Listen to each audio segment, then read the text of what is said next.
ఈరోజు గద్దరన్న మొదటి వర్ధంతి రవీంద్ర భారతిలో పెద్ద ఎత్తున కళాకారులు, కవులు, రాజకీయ నాయకులు ప్రతి ఒక్కరూ అనేక రాష్ట్రాల నుంచి తరలి రాబోతున్నారు. వారు యుద్ధ నౌక అంటే ఆయన చెయ్యని యుద్ధం అంటూ ఈ దేశంలో ఏదీ లేదు.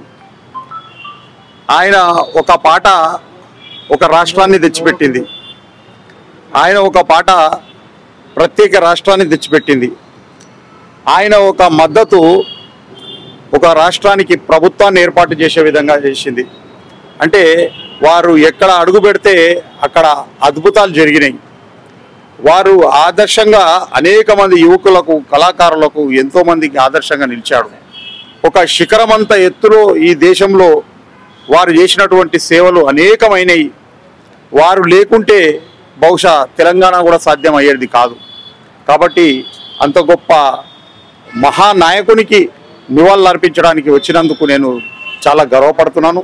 వారి యొక్క కార్యక్రమానికి అటెండ్ అయ్యి మరి వారికి ఘనమైన నివాళులు అర్పించడానికి నేను నా యొక్క ఈ జన్మ సార్థకమైంది. ఎందుకంటే వారిని నిరంతరం స్మరించుకుంటూ వారి బాటలో ప్రతి ఒక్కరు కూడా నడిచి వారు చూపినటువంటి మార్గంలో మనము అనేక విజయాలు తెలంగాణకు సాధించుకోవాలని మనసారా కోరుకుంటున్నాను.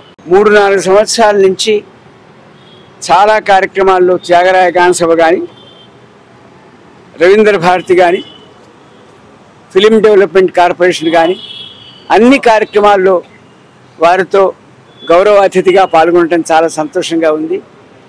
సమాజానికి వారి మాట, వారి చూపు, వారి నడక, వారి గజ్జ ఒక ప్రభంజనం. అందుకే నేను అన్నాను, ఒక ఢంక మోగిన, ఒక పుష్పం వికసించిన, ఘనంగా ప్రవహించే ఒక నది ఉన్న దానికి గద్దరని మనం పేరు పెట్టవచ్చు.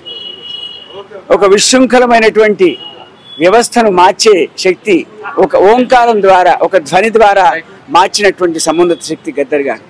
లక్షలాది మందికి ప్రేరణగా ఉన్నటువంటి గద్దర్ గారిని యాదిలో ఇవాళ పాల్గొనడం సంతోషంగా భావిస్తూ, అప్పుడే సంవత్సర కాలం అయిపోయింది.